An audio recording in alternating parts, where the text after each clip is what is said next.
Nature Mantra BP sugar thyroid reversal nature మంత్రతో సాధ్యం.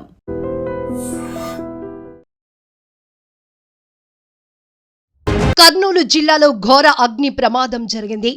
మంటలు చెలరేగి కావేరీ ట్రావెల్స్ బస్సు దగ్ధమైంది.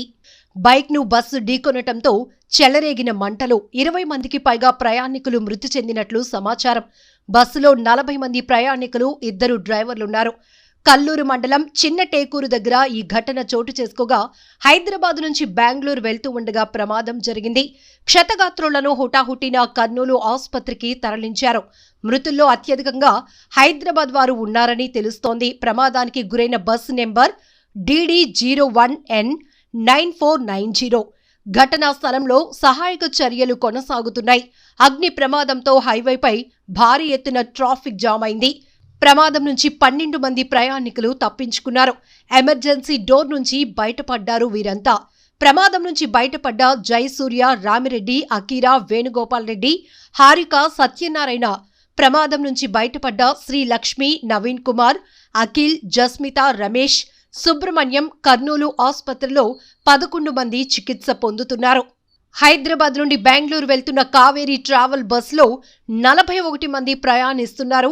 24వ తేదీ తెల్లవారుజామున 3 గంటల 10 నిమిషాల సమయంలో బైక్ను ఢీకొనటంతో బస్సు నుండి ఆయిల్ లీక్ కావటంతో ప్రమాదం జరిగినట్టు తెలుస్తోంది.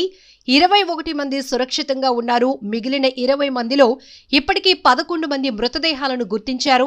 మిగిలిన వారిని గుర్తించే పనిలో ఉన్నామని, సహాయక చర్యలు ముమ్మరంగా కొనసాగుతున్నాయని, క్షతగాత్రులను హాస్పిటల్కు తరలించి మెరుగైన చికిత్స అందేటట్లు చూస్తున్నామని కర్నూలు జిల్లా కలెక్టర్ డాక్టర్ ఏ సిరి చెప్పారు. అయితే బస్సు ప్రమాద ఘటనకు సంబంధించి ప్రత్యక్ష సాక్షి హైమారెడ్డి వీడియో ద్వారా కూడా వివరించారు. ఒక్కసారి మనం ఈ ప్రమాద స్థాయి, ఈ ప్రమాద తీరు చూస్తుంటే మాత్రం భయమేస్తోంది. ఇప్పటికే ప్రయాణాల్లో జరుగుతున్న పెద్ద ఎత్తున ప్రమాదాలు ప్రతి ఒక్కరిని తీవ్ర భయాందోళనకు గురి చేస్తున్నాయి.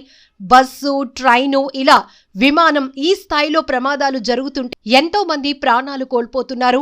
మరొకసారి ఆంధ్రప్రదేశ్లో కర్నూలులో జరిగిన ఈ ప్రైవేటు ట్రావెల్ బస్సు అగ్ని ప్రమాదం ప్రతి ఒక్కరిని తీవ్రంగా కలవరపాటుకు గురి చేస్తోంది. ప్రయాణం అంటేనే భయపడే స్థాయిలో ఈ ప్రమాదం ఉందని చెప్పాలి. తెల్లవారుజామున ఈ ప్రమాదం జరగటంతో అప్పటికే అందరూ నిద్రలో ఉన్నారు. వాళ్ళ స్టాప్స్ వచ్చే వరకు కూడా అందరూ బస్సులో కానీ ట్రైన్లో కానీ రిలాక్స్ అవుతూ ఉంటారు. కాబట్టి అందరూ నిద్ర మత్తులో ఉంటుండగా ఒక్కసారిగా చెలరేగిన మంటల్లో చిక్కుకుపోయిన వారి సంఖ్య ఎక్కువగా కనపడుతోంది. అందుకే బస్సులో ప్రయాణిస్తున్న 40 మందిలో 20 మంది ప్రయాణికులు మృతి చెందినటువంటి బాధాకరమైన ఘటన తీవ్ర విషాదాన్ని నింపిందని చెప్పాలి. ఒక్కసారిగా ట్రాఫిక్ మొత్తం కిలోమీటర్ల మేర ఆగిపోయింది. ఇప్పటి వరకు కర్నూలులో ఈ బస్సు ప్రమాదానికి సంబంధించినటువంటి దృశ్యాలు, వీడియోలు సోషల్ మీడియాలో వైరల్ అవుతున్నాయి. ప్రతి ఒక్కరూ ట్రావెల్ బస్సుల పైన ఒక నిర్దిష్టమైనటువంటి అబ్జర్వేషన్ ఉండాలి. ఖచ్చితంగా చాలా వరకు మెయింటెనెన్స్ లేవు, ఇట్లాంటి కంప్లైంట్స్ కూడా వస్తున్నాయి. అల్టిమేట్గా ఏ ప్రమాదం జరిగినా అమాయకులైన ప్రజల ప్రాణాలు పోగొట్టుకోవటం అనేది దురదృష్టకరమైన సంఘటనగా చెప్పుకోవాలి. అయితే దీనిపైన పూర్తి స్థాయి విచారణ కూడా కొనసాగుతోంది. ఒక బైక్ను ఢీకొన్న తర్వాత బస్సు నుంచి ఆయిల్ లీక్ కావటం, ప్రమాదానికి కారణం అవటం అనేది ప్రతి ఒక్కరిని తీవ్ర దిగ్భ్రాంతికి గురి చేస్తోంది. ఇంకా క్షతగాత్రులు అయితే మెరుగైన ట్రీట్మెంట్ అందించేందుకు హాస్పిటల్లో అన్ని ఏర్పాట్లు కూడా చేస్తున్నారు. మరొక వైపు ఇంకా ఇందులో చిక్కుకున్న వారు ఎవరు, పూర్తి వివరాలు తెలుసుకునే ప్రయత్నంలో కూడా అధికారులు ఉన్నారు.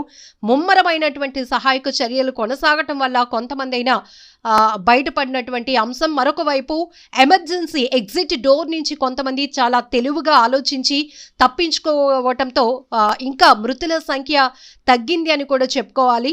ఏపీ కర్నూలు బస్సు ప్రమాద ఘటనపై డీఐజీ కోయ ప్రవీణ్ కుమార్ కీలకమైన ప్రకటన చేశారు. బాధితుల్లో 2 చిన్నారులు కూడా ఉన్నారని చెప్పారు డీఐజీ. ఈ ప్రమాదంలో 2 చిన్నారులతో సహా 11 మంది మృతదేహాలను ఇప్పటి వరకు గుర్తించామన్నారు ఆయన.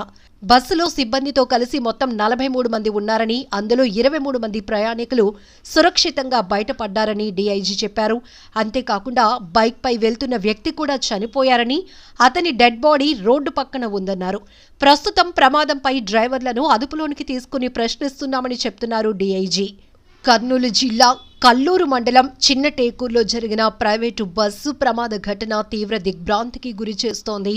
క్షతగాత్రులకు మెరుగైన వైద్య సేవలు అందించాలని ఇప్పటికే అధికారులకు రాష్ట్ర ప్రభుత్వం ఆదేశాలు కూడా ఇవ్వడం జరిగింది. బస్సులోనే భౌతికాయాలున్నాయి. పరిస్థితులకు అనుగుణంగా ఘటనా స్థలం వద్దే భౌతికాయాలకు పోస్టుమార్టం నిర్వహించేందుకు కూడా సిద్ధంగా ఉన్నామని అధికారులు చెప్తున్నారు. ఫోరెన్సిక్ వైద్యులను ఘటనా స్థలానికి పంపించామంటున్నారు. భౌతికాయాల తరలింపునకు మహాప్రస్థాన వాహనాలు కూడా సిద్ధం చేశారు. చనిపోయిన వారిని గుర్తించేందుకు DNA నమూనాలు కూడా సేకరిస్తున్నారు. స్వల్ప గాయాలతో 12 మంది ఆసుపత్రిలో చేరారు. ప్రాథమిక చికిత్స తర్వాత క్షతగాత్రులు 6 ఇప్పటికే డిశ్చార్జ్ కూడా అయ్యారు. అయితే బస్సులో ఎత్తు నుంచి దిగటం వల్ల ఒకరికి ఎక్కువగా దెబ్బలు కూడా తగిలాయి. ఆయన ఆరోగ్య పరిస్థితి నిలకడగానే ఉంది. ఏది ఏమైనా చాలా ఘోరమైన దుర్ఘటనగా చెప్పాలి బస్సు ప్రమాదాన్ని. ప్రమాదానికి గురైనటువంటి బస్ అంటే వెహికల్ స్టాటస్ చూస్తే గనక vehicle number DD01N9490. Registering authority చూస్తే గనక రాయగడ RTO ఒడిశా అని ఉంది. వెహికల్ క్లాస్ వచ్చేసి omni bus HPV, fuel type diesel vehicle ఇది. అలానే వెహికల్ ఏజ్ చూస్తే 7 years and 2 months. Vehicle status కూడా యాక్టివ్గా ఉన్నట్టు కూడా మనకి కనిపిస్తోంది. అయితే రిజిస్ట్రేషన్ డేట్ చూస్తే కనుక August 8, 2018లో, అలాగే ఫిట్నెస్ వ్యాలిడ్ అప్డేట్ కూడా 2027 31 March వరకు కూడా ఉంది. ఇట్లా అంటే వెహికల్ ఒక బస్సు ప్రమాదానికి గురైన, ఒక వెహికల్ వాహనం ఏదైనా ప్రమాదానికి గురైనా కూడా దాని ఫిట్నెస్ పైన ప్రతి ఒక్కరికి తీవ్రమైనటువంటి అనుమానాలు కలిగే అవకాశం ఉంటుంది. బైక్ను ఢీకొన్న తర్వాత బస్ నుంచి ఫ్యూయల్ లీక్ కావడం వల్లే ఈ భారీ అగ్ని ప్రమాదం జరిగింది. పూర్తిగా మంటల్లో చిక్కుకున్నటువంటి బస్సు, అందులో ప్రయాణిస్తున్న వారి పరిస్థితి కూడా చాలా అగమ్యగోచరంగా, చాలా దయనీయమైన దృశ్యాలు అక్కడ కనపడుతున్నాయి.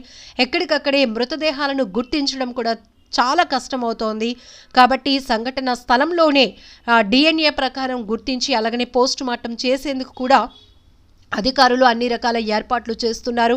ఎవరైతే ఎగ్జిట్ డోర్ నుంచి తప్పించుకున్నారో వాళ్ళు స్వల్ప గాయాలతో బయటపడిన పరిస్థితి. వారు అయితే క్షతగాత్రులను ఇమీడియట్గా రెస్క్యూ చేసి స్థానిక హాస్పిటల్కు తరలించడం జరిగింది. బట్ మరీ బాధాకరమైన విషయం ఏంటంటే ఈ బస్సు ప్రమాద మృతుల్లో 2 చిన్నారులు ఉన్నారని గుర్తించడం చాలా తీవ్రంగా ప్రతి ఒక్కరిని కలిచివేస్తున్న అంశం. మరోవైపు బస్సు ప్రమాద ఘటనకు సంబంధించి అందులో ట్రావెల్ అవుతున్నటువంటి ప్రత్యక్ష సాక్షి హైమారెడ్డి అనే ఆమె ఆ వీడియో ద్వారా కూడా పూర్తి డీటెయిల్స్ కూడా ఇవ్వడం జరిగింది.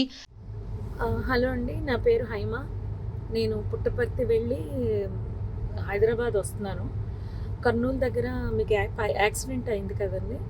ఆ యాక్సిడెంట్ దగ్గర దూరంగా ట్రాఫిక్ జామ్ అయింది. ఎందుకు అంత జామ్ ఆగి ఉంది, సాధారణంగా అది ఆగే ప్లేస్ కాదు, ఆగి ఎందుకు ఉంది అని అడిగితే అప్పుడు నా పక్కన కూర్చున్నాడు కాబట్టి డ్రైవర్కి తెలుసు. డ్రైవరు అక్కడ కాలిపోతున్నట్టుంది మ్యామ్, బస్సు కాలుతుంది అక్కడ అన్నారు. సరే గబగబా ఏదైనా హెల్ప్కి వెళ్దామో, అసలు ఏమన్నా పోలీసులు వచ్చారా లేదా అని నేను గబగబా కారు దిగి వెళ్ళానండి. వెళ్ళేసరికి బస్సు తగలబడిపోతుంది. కొంతమంది కింద కూర్చుని ఏడుస్తున్నారు, ఎవరెవరు ఉన్నారని ఏడుస్తున్నారు, కొంతమంది టెన్షన్ పడుతున్నారు, ఇలా ఉన్నారు.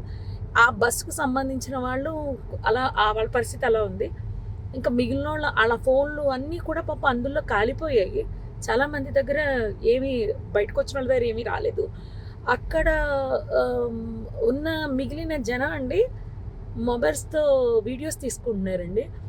ఎవరైనా పోలీస్కి కాల్ చేయలేదు. నేను కార్ దిగి వచ్చే హడావుల్లో ఫోన్ ఏమో కార్లో వదిలేశాను. ఫోన్ వర్షం పడిపోతుందో పక్క నుంచి ఫోన్ టచ్ చేయడానికి కూడా ఎవరిదైనా అడిగి తీసుకుని టచ్ చేద్దామని వర్షానికి తడిచి అది పని చేయట్లేదు. నేను మళ్ళీ గబగబా కార్ దగ్గరికి వెళ్ళి వెంటనే కర్నూలు SP గారికి అండ్ SB ఇన్స్పెక్టర్ గారికి కాల్ చేశానండి. లక్కీగా ఎప్పుడో నెంబర్స్ ఉన్నాయి. కాల్ చేస్తే వాళ్ళు ఇమీడియట్లీ రెస్పాండ్ అయ్యారు. వాళ్ళు రెస్పాండ్ అయిన కాసేపటికి రూరల్ CA గారి బృందం అంట వాళ్ళు వచ్చారు. దాని ముందే ఫైర్ స్టేషన్ వాళ్ళు వచ్చేసారు. అండ్ ముందు ఫైర్ స్టేషన్ వాళ్ళని నెక్స్ట్ ఫైర్ సిబ్బంది, నెక్స్ట్ అంబులెన్సు, పోలీస్ వారు వీళ్ళందరూ వచ్చేసారండి.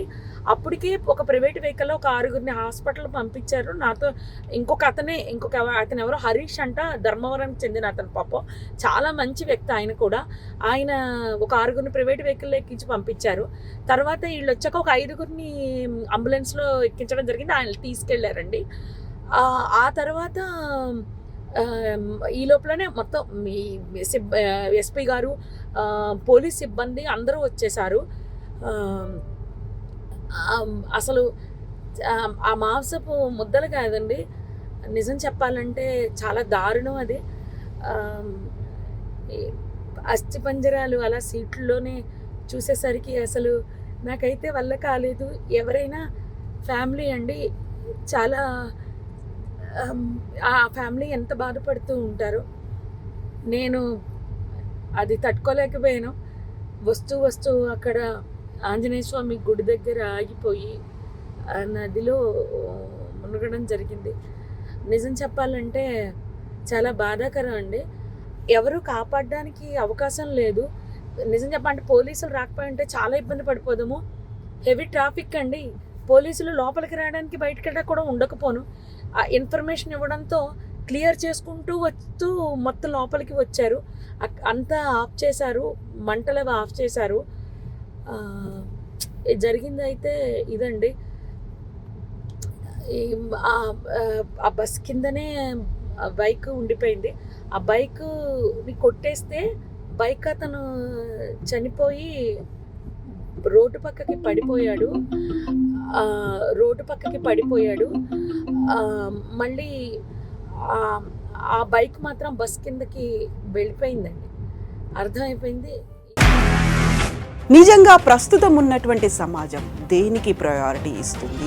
ఆర్థిక సంబంధాల చుట్టూ మాత్రమే తిరుగుతోంది. మళ్ళీ ఎన్నికలంగానే చాలా విరక్తి కలుగుతాను. మంచి అనిపిస్తుంది కదా, లేడీస్ కూడా ఛాలెంజింగ్ జాబ్స్ చేసినప్పుడు చాలా బాగుంటది. ట్రాఫిక్ అసిస్టెంట్స్ గా నియమించిన ట్రాన్స్జెండర్స్ అందరితో సాల్యూట్ చేయించుకుంటున్నారు. ఫుడ్ డెలివరీ ఇవ్వటానికి వెళ్ళినటువంటి డెలివరీ బాయ్ అనిల్ పై కళ్ళ ముందు